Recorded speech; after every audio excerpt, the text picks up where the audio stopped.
Hi there, this is Ranjit, and in this video we'll be doing the FAQ video on this iPhone 13 Pro, which I have now been using for over 2 weeks, and I thought to post this video before the full review, because in the review I just go over points general what we do in the review. But I think so the FAQ video is more important because we get a variety of questions from you, what specifically you guys are asking. So I'll answer that, and guys, this can be a pretty big video. It's 23 questions that I've taken from Twitter that you guys were asking. So let me answer them, and a lot of them are: how is it if you're coming from Android, pricing in India, etc. A lot of questions, and I'll try to answer them. And to give you an idea, many of you were asking if you already have an iPhone 12, should you upgrade to the 13 or not, and what's the biggest difference?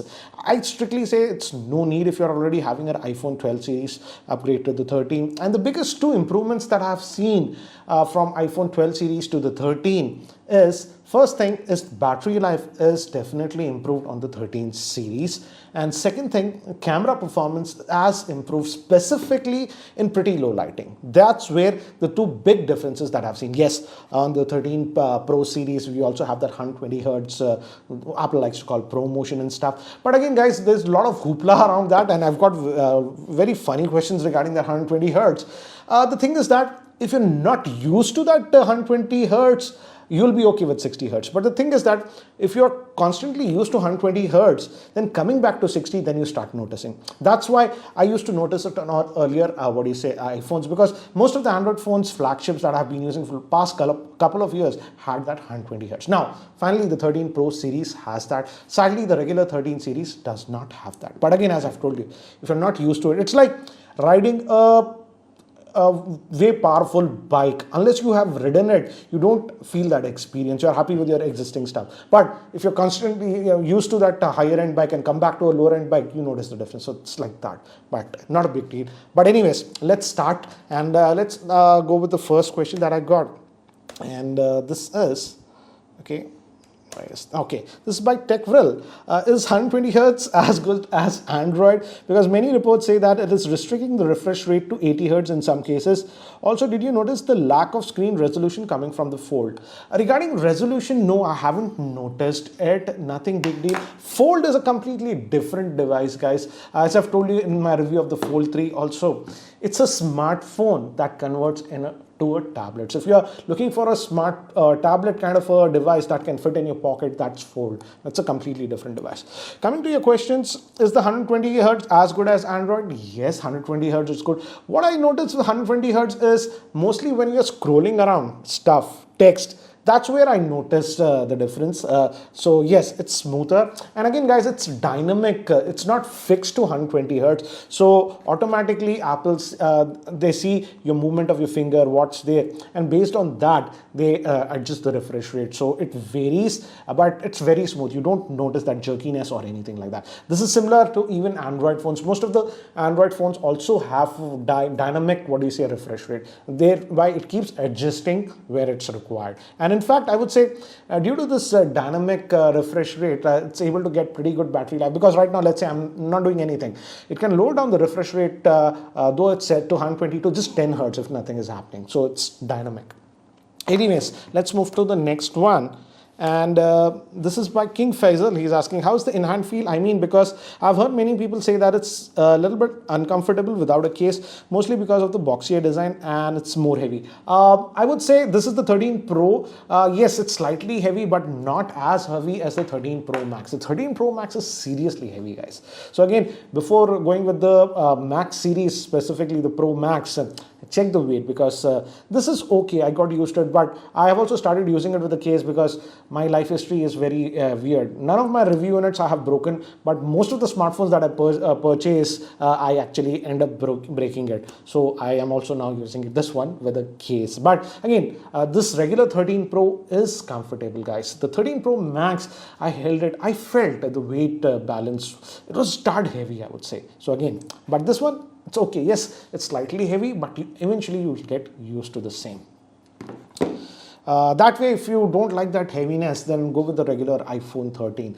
That, I would say, in terms of weight balance, is better. Okay, now moving to the next one. This is by Sahil. He's asking, have heard that the notifications on Android is way better than of iOS. Yes, I feel on Android the notifications are done better. They are bundled. Here, I've just removed it. Otherwise, as you can see, I get a bunch of notification again and again. It's not grouped or something like that. So yes, and removing one section, you can just in a group you can dismiss all the notifications on Android. Here again, one by one, I have to dismiss it and stuff like that. So yes, notifications I would say is done more elegantly on Android. I hope iOS copies that functionality from Android, I would say. Yes. Okay, let's move to the next one, and this is by Aryan. Does it feel heavy in the hand? How better is the display and the camera? Is it a 2-day battery life phone? Heavy, I've already spoken. How's the display? The display is actually really good. It's an AMOLED screen, 120 hertz dynamic AMOLED, and it's a really good screen, guys. Even in outdoor usage, I did not have a problem. So the screen quality is good. Just like even on Android, guys, if you're buying a flagship Android smartphone, the screens are very good. Same case on this one. So I didn't have any issues with the screen on this one. Is the battery 2-day battery? This is the iPhone 13 Pro that I'm using. It's not a 2-day, but easily about 1.5 days. Yes, it can go up to 2 days if on weekends my phone generally does not get used heavily. And in those days, at the end of the day, at night about 11:30, I still had about 60% battery life. But in my regular day usage, I generally hover anywhere about 30 to 40% battery life is left on this one. So 1.5 days, but battery life is really good. And this is coming from a person who has used a lot of Android flagships. On an Android flagship, most of them, I would say, by the end of the day, I just get down to about 10 or 15%. Here, as I've told you, anywhere from the 30 to 40% battery life left. So definitely battery life is really good for a flagship device.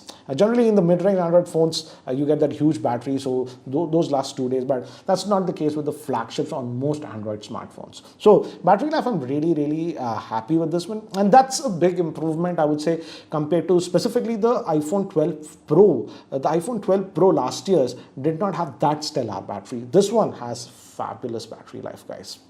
And in fact, at night when you leave it, there's hardly any, battery drain. Let's say if it was at 43%, morning you wake up after 7 hours, it might be 42, just 1%, or sometimes it doesn't even lose that. So that way, iOS is optimized very well. And the new A15 Bionic chip, it's not just about the raw horsepower. I feel they have done background improvements and improvements in terms of, idle power drain, etc. So that way, I would say, the battery life is pretty good.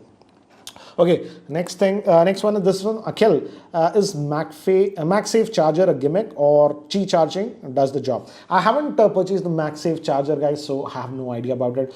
Qi charger works, I would say, but to be frank, guys, most of the Android flagship phones that I have also have that Qi charger, but I do not like wireless charging, because whenever I use wireless charging, that is Qi charging, etc., the phones get very hot, and when the phones get very hot, it's not good in the long run for the battery.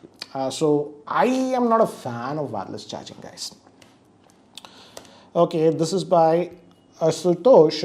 I know you've said that battery life is really good. However, would you recommend it over the iPhone 13? Considering the huge price gap, what's your thought on the camera? Is the best smartphone camera? Thank you. See, the problem with the iPhone 13 Pro in India is the pricing gap between the iPhone 13 and the 13 Pro is absurd. The price gap is 40,000, which is just crazy, over $500. So I feel definitely in India, the 13 Pro series, both the 13 Pro and the 13 Pro Max are just crazily priced. These are like, that is something that I still can't digest. That way, I would say the iPhone 13, yes, still it's not that great pricing, but I feel that I can justify for the pricing. This one, they have priced this like a luxury product, guys. I don't know. So justification for the Pro, that is 40,000 more for the Pro, I can't justify. But if you have the budget, it's okay with you, you can spend it, go with it. But justifying it, I simply can't justify the price difference, guys. If you even compare it with the price difference that we have in US, here it's just ridiculous, the price difference. This is by Shreyas. He says, I just bought an iPhone 12 recently. What's the camera output difference in real life scenario between 12 and 13 except the cinematic mode? As I've told you, the biggest difference that I had noticed is with this 13 series is the camera actually does a lot better in pretty low lighting. Not dull, pretty low lighting. It does actually good. This has become one of my favorite smartphones right now to shoot pictures in extremely dull lighting. Even I would say if you take 10 shots, 9 actually come out really, really good. So that way I am actually liking it. The rear facing camera specifically, I'm like front facing camera, no improvement that I have seen. In fact, I didn't like the front facing camera on the iPhone 12, neither I like it on this one. Let's move to the next one. This is by Mohit.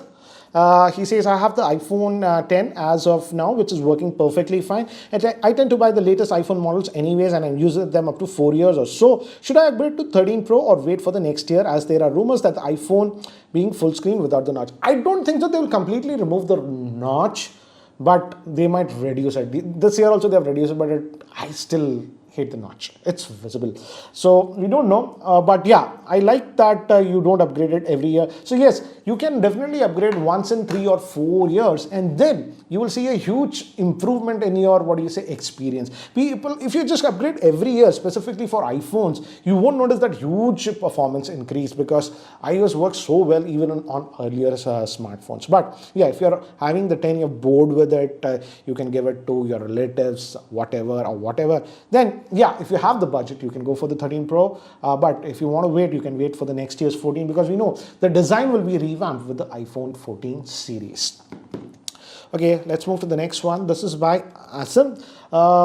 What about signal reception and Wi-Fi signal reception on the iPhone 13 Pro? Any third-party app suggestions for manual camera? I haven't used any third-party apps yet, so can't comment about it. But signal reception and Wi-Fi reception, I have no issues. I'm using it with my primary system. That is actually Airtel, and I did not have a problem with this one. Wi-Fi was also fine, guys. Nothing that I have noticed. In fact, it supports the latest Wi-Fi 6. This is by Manmohan. Hi Ranjit, I only ask about video quality. On the stage, they claim that the device has cinematic camera. ProRes footage will be captured. What is the current update on this feature? Right now, the ProRes hasn't been enabled, but that the cinematic capture is that bokeh in the video. Yes, that's already there, and it works about 95% of the time. Some tricky situations goes haywire, but forget about that cinematic mode, ProRes or whatever.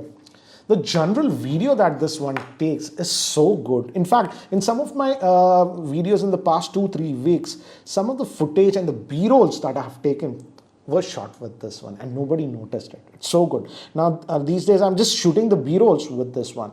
That way, in terms of the video that the iPhone is shooting, is just next level. Forget about ProRes and all that thing. Just the regular video that it shows. In terms of video quality, so if you're a person who shoots a lot of video, then yes, the iPhone captures video, the video quality, I would say, not the resolution garbage and whatever. The video quality is much, much better than almost every Android smartphone. So I might just keep this smartphone just for shooting some videos, just for the heck of it. When I don't have my big camera, I just need to quickly shoot something, and even the slow motion is so good. I could actually use some of the footage as B-rolls that way. The video quality, iPhone was really good. This one is also very, very good. Okay, let's move to the next one. This is by Vivek. How often do we use LiDAR in the Pro and the Pro Max series? I haven't used it even once, guys. Didn't need the use of that one. So yeah, it's just there, functionality. It's a very niche case scenario. I haven't had the opportunity or the need to use it till now. This is by My Spam. Are the sharp edges annoying to hold? Is 120 Hz better than Android, considering that it's already smooth on iOS?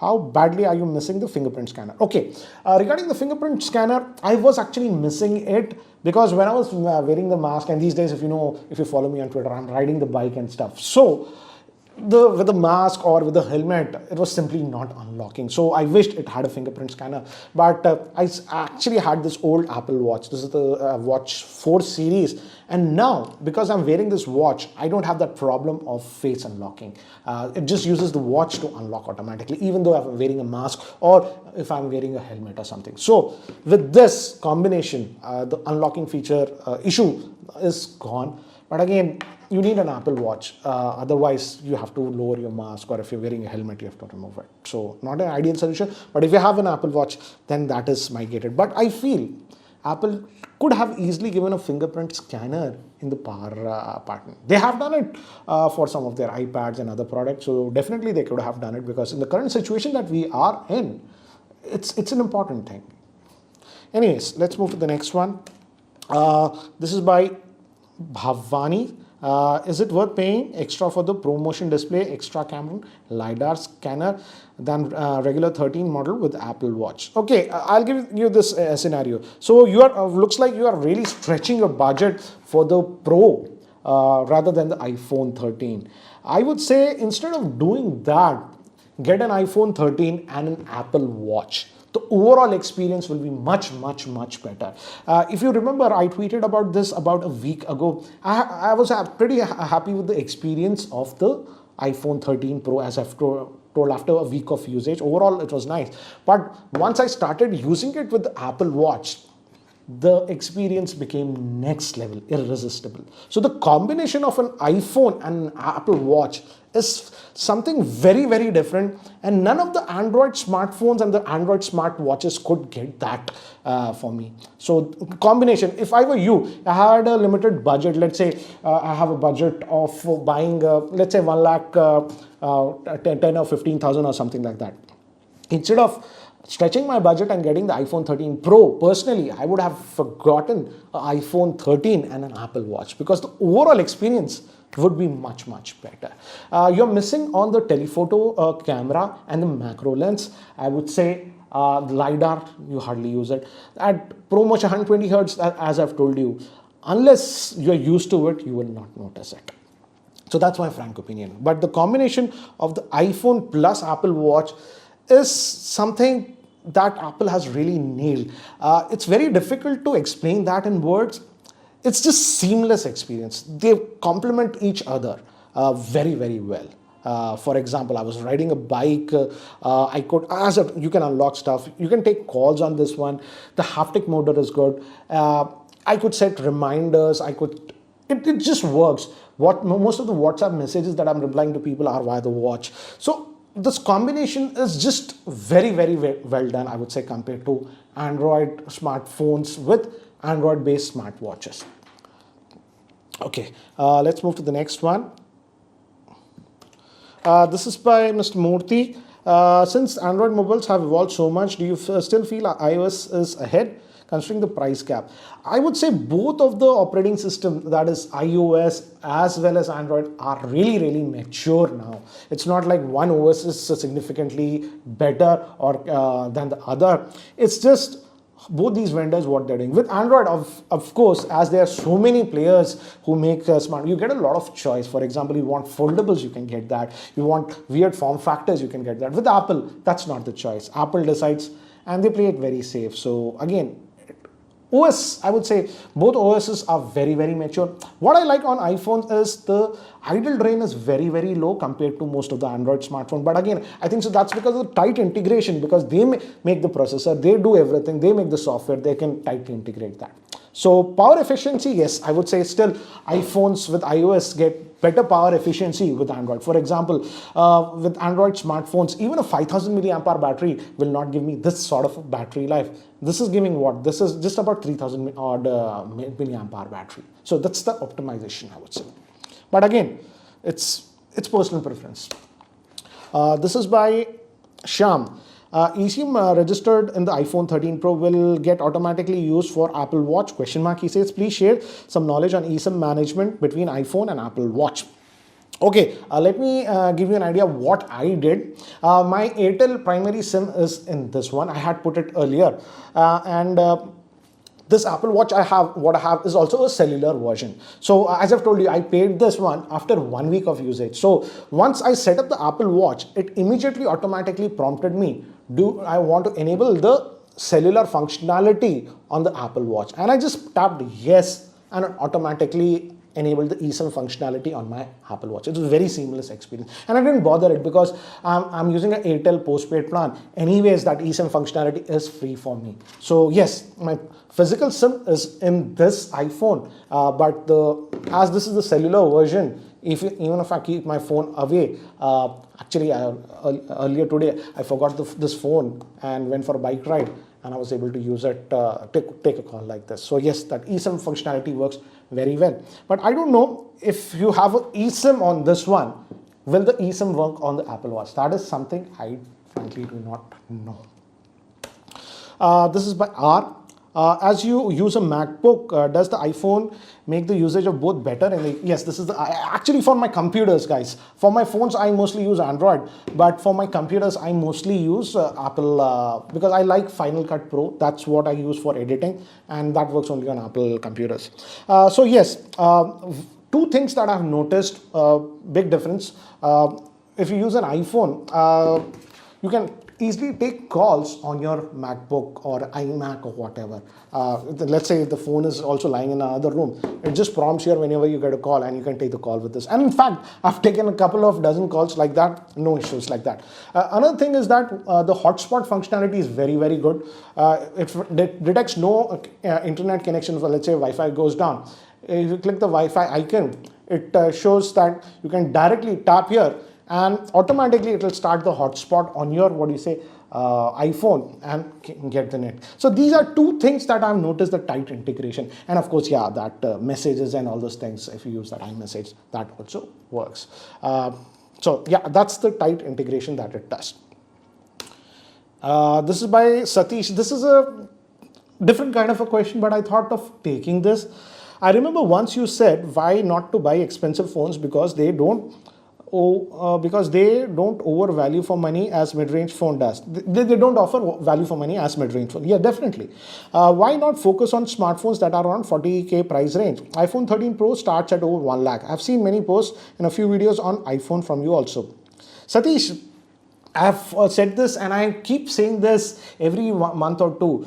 Don't buy phones which you simply cannot afford. I have seen youngsters buying smartphones that are twice or thrice their salaries, taking EMIs and loans. It's stupid if you're doing that. But let's say if a person has a budget and for him it's not an issue buying that device, he likes it, then you can go for it. For example, that means nobody should buy luxury cars or what. This iPhone in India is an aspirational device. But again, I'm against people who are buying iPhone just for the Apple logo and taking loans and stuff to buy this. That is stupid if you're doing that. But if you can afford the phone and just buy it outright and you don't have to think thrice, then you can definitely afford it. But still, I would say the iPhone Pro series are priced absurdly in India. This one, I hated the price. I purchased this. This is for 1,30,000, the 256GB variant. In the US, at least the pricing is sane, I would say. But in India, specifically for the Pro series, the pricing is just insane. And I personally cannot justify it. And I buy a lot of products for a review. So yes, that's my frank opinion. So if you're buying these expensive iPhones and stuff, and you have to take a loan, you can't pay it, you have to take EMIs and stuff, then only you can afford it. Then I would not recommend that, because strictly speaking, you can get a very good mid-range Android smartphone that does a lot of things. I would say 90% of the stuff for 25,000. That's a fact. But if you don't have a problem, then who am I to say how you spend your money, man? Anyways, this is by Jatin. How's the battery backup and what is to buy? Okay, many of you are asking if you're using the iPhone 12 Pro, is it a good idea to buy? I would say no. If you're already having the iPhone 12 Pro, don't buy this one. That performance improvement or the improvement is not that drastic that you run out and buy this one. Skip for the 14, at least that will have a new design, I would say. Battery backup is really good on this one, as I've told you. easily 1.5 days that it's giving to me. And this is one of the rare flagships. Now if I forget charging it at night, I don't have to worry about it. That is not the case generally with most of the flagship smartphones, rather be iPhones or even the Android flagship. But this one, I'm really happy with the battery life of this one.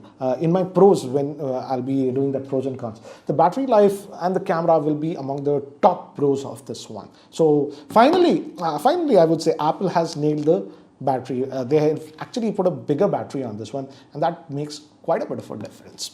But I wished it had the USB Type-C port. That is missing, man. Hopefully it comes to the iPhone 14, because just because of this, I have to carry that different cable. Like, I don't know. That's Apple. This is Nishant. Does 120 Hz LPTO screen really justify the crazy 40,000 price difference between 13 and 3? No. Apple is charging a full premium, luxury premium for the Pro in India, as I've told you. 40,000 does not, it's not just for the LPTO screen. But I know people in India, Apple really knows people in India will be actually paying that premium. That's why they're priced. But it is ridiculously expensive, specifically the Pro version in India. I've said it earlier, I'll say it again. It's $500 more, it's 40,000 more, man.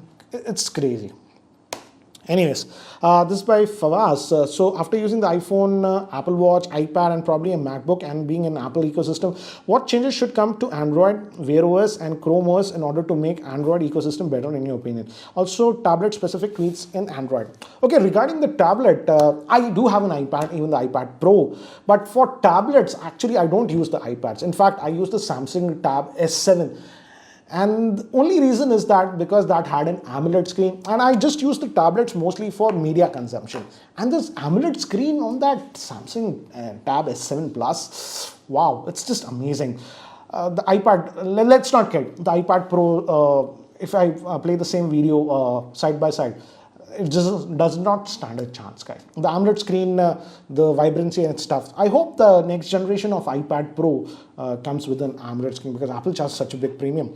But regarding other things, yes, specifically from smartwatches to the integration of the smartphones on Android, it is very weakly done. It's just not polished. It's not a seamless experience. And that's where Apple is nailing it. As I've told you, iPhone is good. But once you get a taste of the iPhone with the Apple Watch, oh my God, that experience is next level. So that way, I would say Android smartwatches and the integration and the seamlessness that they have to do, it's still a long way off, guys. Sorry, the video cut off, time limit. Okay, this is the last question. This is from Naga. He's asking, how's your experience since you have been moved from iOS to Android as primary smartphone? Either you are happy or feel restricted, kind of force yourself to remove your SIM from the iPhone and back to Android. Need your thoughts. Okay, very interesting question. I would say overall the experience has been good. My primary SIM is still in this one. I didn't feel the need to remove my SIM from this one to an Android phone. Eventually it will move on because I have to test other devices. But only nitpicking that I have is these two apps that I generally use on Android simply do not work that well on iOS. The first big one is Truecaller. Truecaller is there on iPhones, but it simply does not work well on iPhones, though I have the paid subscription of Truecaller. So it's sort of half-baked solution on this one, sort of borderline useless on the iPhone. That way on Android it works very well. Second thing, this is again nitpicking, guys. If you have used any Android smartphone with SMS Organizer app, you know how good of that SMS app is there. Yes, the built-in messages app is okay, but it's not as great as SMS Organizer. So these are the two apps that I use on a daily basis on an Android phone. But here, it simply does not work that well. But apart from that, I didn't have a, major issue till now using the iPhone. And it's a very polished product. What I liked is the camera. The rear-facing camera is fabulous on this one. And you take 10 shots, 9 will come out really great that you don't even have to do anything. Even in pretty low, dull lighting, where you'll expect, oh man, you won't get a good shot, it takes actually a good shot. So rear camera is really good, and the battery life is really good. Apart from that, it's an iPhone experience. Yes, now we have that 120 hertz. So finally we have that. And while scrolling quick text, because I was used to Android phones with 120 hertz, I noticed that and I appreciate it. But if you haven't used to that 120 hertz, it will not matter to you guys. So guys, that's it for now for this FAQ video. Do let me know. This FAQ video went a little bit long. Do let me know. But I wanted to cover a lot of points with iPhone, because many of you asked, because I was using an Android phone coming to iOS experience and stuff. But let me know, what do you think about slightly longer FAQ videos? And guys, if you're still not subscribed to this YouTube channel, hit that subscribe button. This is Ranjit, and I hope to see you in my next video. Take care, guys.